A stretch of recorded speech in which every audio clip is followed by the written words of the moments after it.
Darby here. Welcome back to the channel. Today is day number 2 of the IPAlooza that I'm doing. So the IPAlooza is a series of 5 IPAs that I'm doing. I'm not a big IPA fan, so I'm trying to learn more about them though. And so today we're doing an imperial IPA. So this is Sierra Nevada's Big Little Thing IPA, or imperial IPA.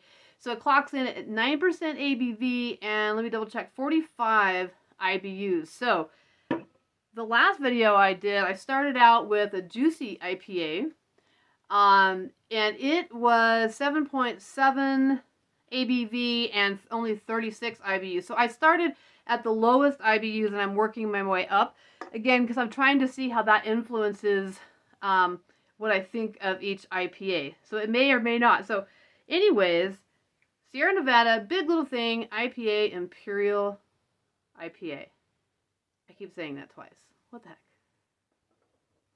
As you know, I'm trying to learn as I go along because there are all kinds of definitions of IPAs out there. You have to watch the last video on some of the things I learned about juicy IPAs.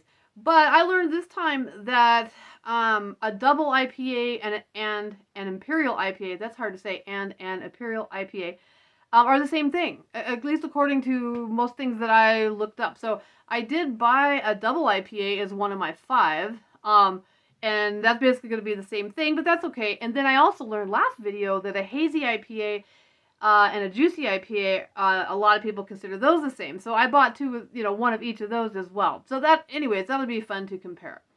But some things, the Brewers Association defines an Imperial IPA as an IPA with color that is straw to medium amber, so we'll have to check that out. 6 to 8.4% alcohol, although I found other things that said, it says once an American IPA reaches an ABA of 7% or higher, then it's considered a double or an Imperial. So you see a lot of different things out there, which is not surprising. But back to the Brewers Association, it says with hop aromas and flavors that are very high, which you would expect with double, or the words like double or imperial, right? But not aggressively bitter. So hopefully I'm going to learn today that maybe I don't mind an imperial IPA. So I proved myself wrong in the last video. I really enjoyed the juicy IPA with that low IBU, and this is only 45, so not much higher IBUs than the last one. So anyways, I'll tell you a little bit about the Sierra Nevada real quick. I don't usually like to sit and read a ton of things on the videos, but I think for the IPAlooza, we kind of have to.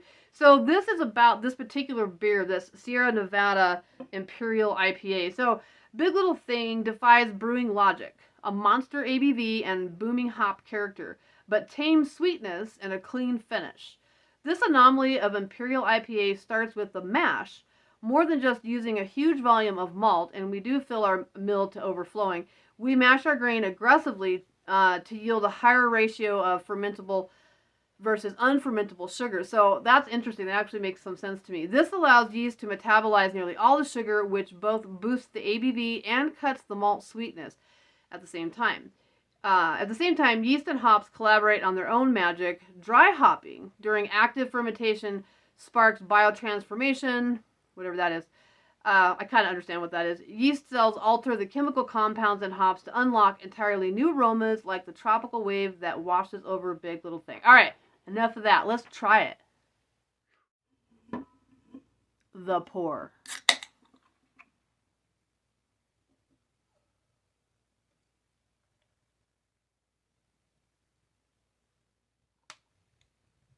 Uh-oh. Oops. Don't you hate it when that happens? All right, here it is. So it said like a amber color, darker than just a normal American pale ale. Maybe a little bit darker. It's hard, we don't have other ones to compare it to. But it is pretty, I can see through it. I can see the kind of the window through it. So it's pretty nice and clear. You can see my fingers through there. And it was well carbonated, as you saw. So anyways, so this is what starts to happen to me when they get hoppier. I can't get past the hop smell, that hop fragrance to it. It is harder and harder for me to describe what I'm smelling. I do think, though, that maybe I'm smelling like grapefruit. Maybe a little bit of orange, but I think it's grapefruit for me. Yeah, the more I smell it, I can get over the hops a little bit. But that's what happens to me, the hoppier it gets. So again, this is only, what I say, 45. IBUs is 45. So it's still pretty malty. All right, let's give it a taste. All right, let's give this a shot.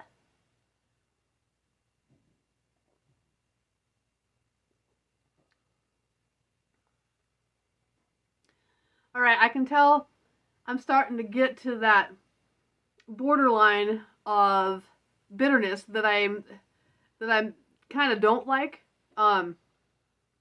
More like just a pale ale. You know, I do like pale ales, just normal pale ales. You know, they're a little bit hoppier than some of my other maltier beers that I like. But I can tell I'm getting kind of on the edge. Now, this is still pleasant, but it's starting to get to where I don't like it. And again, it's hard for me to taste that flavor through the hops. Although, the more I try it, I do feel like grapefruit for me is what I'm tasting. And the longer it's in my mouth, there is that maltiness does come through kind of on the back end. So that's kind of saving it for me, I think. So it's interesting. Now, the next video I do, let's see, this is 45. The next one is going to be a hazy IPA at 55 IBU. So again, I'm curious to see if the 55, when we do the next video, am I automatically not going to like it as much because it's even more bitter?